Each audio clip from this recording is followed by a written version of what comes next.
It's Petra from Petra Fisher Movement, and today I want to share a way that I really like of getting some movement into the tissues of the shoulders.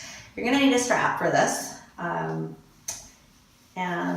you can just double it. It doesn't have to be anything fancy. What you're going to do is you're going to take your strap behind you and you're going to hold it with your palms facing forward. What your palms facing forward is going to help you do is to get your shoulders into a neutral or external rotation. You also want to watch that your elbows aren't sticking out to the side. So elbows go straight back behind you. Now, as soon as you put your arms behind you, you may notice that you want to lift your ribs up. So I'd like you to allow your ribs to go down.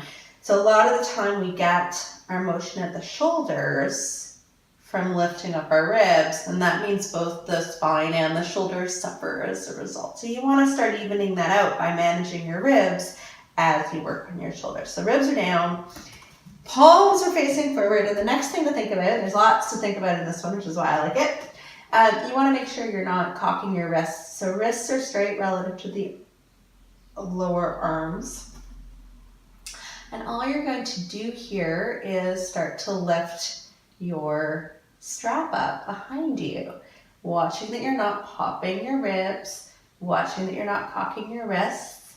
And then for an extra little piece of challenge, you're going to also make sure that you keep your elbows a little bit bent. So it's very easy here, if you're a hyperextender like me, to go right into your hyperextension. It's a lot more work to keep some bend in your elbows.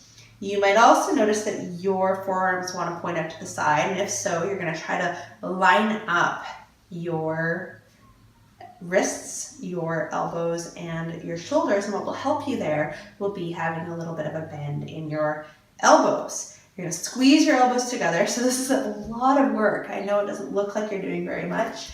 You're squeezing your elbows together, you're lifting, and then maybe you're going to go a little bit side to side. You're just bringing some work into some very underused parts of our shoulders, because of course we spend most of our time with our arms out in front of us at phone level. So nice way to counteract some of our habitual shoulder movement. Very easy to fit into your regular day, and there's lots of little technical details to think about to get a little bit more focus in on the cells that are in the tissues in your actual shoulder joint. So ribs are down, wrists are straight, elbows are bent. All right, I think that's enough of that. You can shake it all out. I hope you liked it, and if you did, definitely join me on my website, which is www.petrafishermovement.com. I share a lot of information, tips, and just general good stuff about movement, so I hope you can join me there. Okay, take care.